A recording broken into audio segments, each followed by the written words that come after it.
Assalamualaikum warahmatullahi wabarakatuh. Saya Degzi Amalia dengan NPM 242100100 dari Prodi Hukum Keluarga Islam kelas C. Di sini saya akan menjelaskan filsafat ilmu tentang epistemologi. Pertama-tama saya akan menjelaskan pengertian epistemologi, yaitu serapan dari bahasa Belanda sama dengan epistemologi. Adalah cabang dari filsafat yang berkaitan dengan hakikat atau teori pengetahuan. Dalam bidang filsafat, epistemologi meliputi pembahasan tentang asal mula, sumber, ruang lingkup, nilai validitas, dan kebenaran dari pengetahuan. Epistemologi mempelajari tentang hakikat dari pengetahuan, justifikasi, dan rasionalitas keyakinan.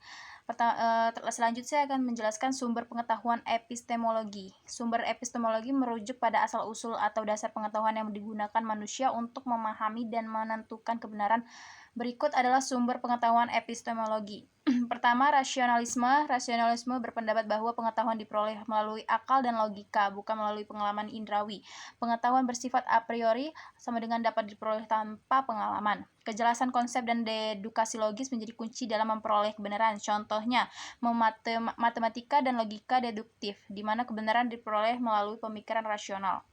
Ketiga, sumber pengetahuan epistemologi. Eprisme berpendapat bahwa semua pengetahuan berasal dari pengalaman indrawi, pengamatan, percobaan, dan pengalaman langsung. Pengetahuan bersifat a posteriori atau diperoleh setelah pengalaman. Contohnya, ilmu pengetahuan modern yang berbasis eksperimen dan observasi, misalnya fisika, biologi, psikologi. Otoritas. Pengetahuan diperoleh dari sumber yang dianggap memiliki otoritas, seperti ilmuwan, guru, kitab suci, atau tokoh masyarakat. Sering digunakan dalam pendidikan agama dan hukum. Contohnya, mengikuti ajaran agama yang dianggap sebagai kebenaran oleh umatnya. Selanjutnya, sumber pengetahuan epistemologi. 4. Intuisi. Intuisi adalah pengetahuan yang diperoleh secara langsung tanpa melalui proses berpikir yang panjang, disebut sebagai wawasan mendadak atau pemahaman spontan. Contohnya, seorang seniman yang tiba-tiba mendapat inspirasi untuk melukis. Kelima, fenomenologi menekankan pengalaman subjektif individu dalam memperoleh pengetahuan, berusaha memahami bagaimana manusia mengalami dan memberi makna terhadap dunia di sekitar. Contohnya, penelitian kualitatif dalam ilmu sosial yang menekankan pengalaman individu. Keenam, pragmatisme. Pengetahuan dianggap benar jika bermanfaat dan dapat diterapkan dalam kehidupan nyata.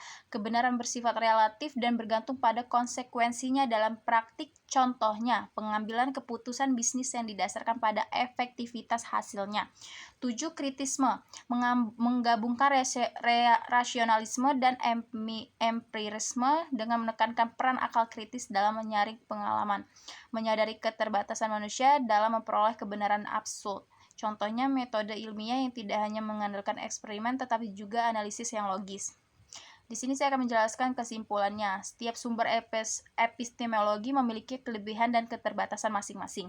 Dalam praktiknya, banyak bidang ilmu dan kehidupan sehari-hari menggunakan kombinasi dari berbagai sumber ini. Misalnya, ilmu pengetahuan menggunakan empirisme, kritisme, dan pragmatisme, sementara filsafat dan agama cenderung mengandalkan rasionalisme, intuisi, dan otoritas. Sumber epistemologi mana yang menurut paling sering kamu gunakan dalam kehidupan sehari-hari? Terima kasih. Di sini saya akan mengakhiri presentasi saya. Wassalamualaikum warahmatullahi wabarakatuh.